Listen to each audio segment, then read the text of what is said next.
என் பையன் உருதுக்கார பொண்ண விரும்புறான்ப்பா. என்ன போய் பொண்ணு கேளுன்னு சொல்றான். நான் என்ன செய்யறதுன்னே எனக்கு தெரியலப்பா.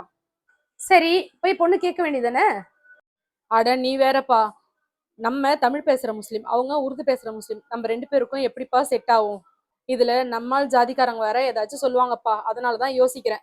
அஸ்தஃபிருல்லா, இஸ்லாத்துல ஜாதியே இல்லப்பா. இஸ்லாம் மதம் இல்லப்பா, மார்க்கம். மார்க்கத்துல எப்படிப்பா ஜாதி இருக்க முடியும்? உங்களே ஒரு ஆணிலிருந்து ஒரு பெண்ணை படைத்தோம் என்று அல்லாஹ் திருக்குறானில் சொல்லியிருக்கிறான். சியா, சன்னி, லப்ப, தௌதர், ஷாஃபி, ஹனஃபி இது எல்லாமே ஜாதிகள் கிடையாது, பிரிவுகள் தான். இதெல்லாம் தொழில் ரீதியாகவும் ஊர் ரீதியாகவும் பிரிக்கப்பட்டிருக்கு. இப்பெல்லாம் யாருமே இந்த மாதிரி தொழில் எல்லாம் செய்யறது இல்ல. அதனால இதெல்லாம் சில பேர் ஜாதி நினைக்கிறதுனால பிரிவுகளோட பெயர்கள் கூட பயன்படுத்தாமல் இருக்கிறது நல்லது. இஸ்லாத்துல நிறம், மொழி, ஊர் இதை கொண்டு உயர்ந்தவங்க தாழ்ந்தவங்க என்று நினைக்கிறதுலாம் இல்லப்பா. இத இஸ்லாம் வன்மையாக கண்டிக்கிறது. அதனால இஸ்லாத்துல எந்த ஒரு ஏற்றத்தாழ்வும் கிடையாது. அனைவரும் சமமே. அட இத்தனை நாள் இதெல்லாம் நான் ஜாதின்னு நினைச்சிட்டு இருந்தேன்ப்பா. நீ சொன்னதான்ப்பா சரி.